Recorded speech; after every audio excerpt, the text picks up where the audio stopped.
नमस्कार मित्रांनो, माझ्या YouTube चॅनलला आपल्या सर्वांचे पुन्हा एकदा हार्दिक हार्दिक स्वागत आहे। आपण जर सरकारी कर्मचारी असाल तर ही खास बातमी आपल्यासाठी आहे।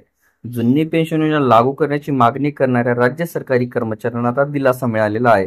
राज्य सरकारी कर्मचाऱ्यांना आता सुधारित पेन्शन योजनेचा प्रभाव 1 मार्च 2024 पासूनच लागू होणार असल्याचा निर्वाळा राज्याचे मुख्य सचिव यांनी दिला आहे।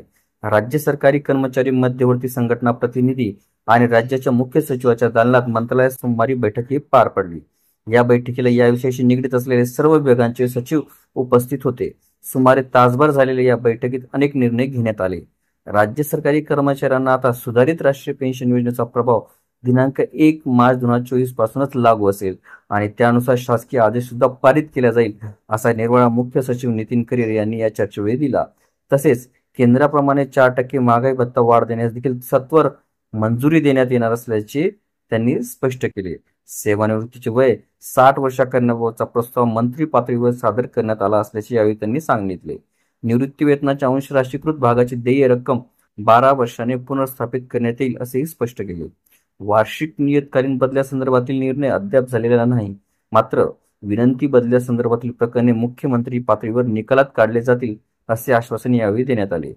चतुर्थ श्रेणी कर्मचाऱ्यांच्या भरतीबाबत संबंधित विभागाकडून प्रस्ताव आल्यास योग्य तो विचार केला जाईल असे आश्वासन देण्यात आले। वाहन चालक रिक्त पदभरतीबाबत सद्यस्थितीचा अभ्यास करून निर्णय घेण्यात येईल।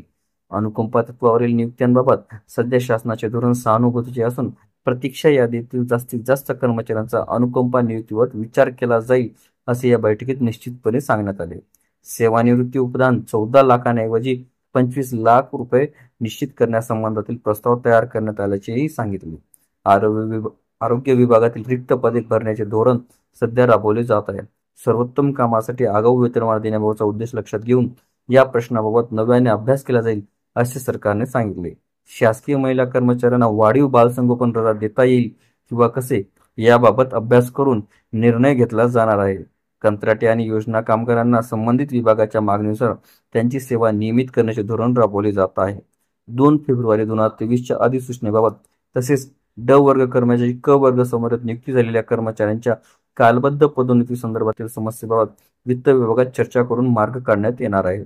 शिक्षक आणि शिक्षकेतर कर्मचाऱ्यांचे सेवा अंतर्गत प्रश्न जसे सेवा अंतर्गत आश्वासित प्रगती योजना 12-24 आणि बक्षीस समिती शिफारस केल्यानुसार 10-20-30 तसेच इतर प्रलंबित प्रश्न सोडवण्यासाठी जुलै 2024 मध्ये शिक्षण सचिव पातळीवर चर्चासत्राचे आयोजन करून योग्य निर्णय घेतले जाईल असे सरकारच्या वतीने सांगण्यात आले।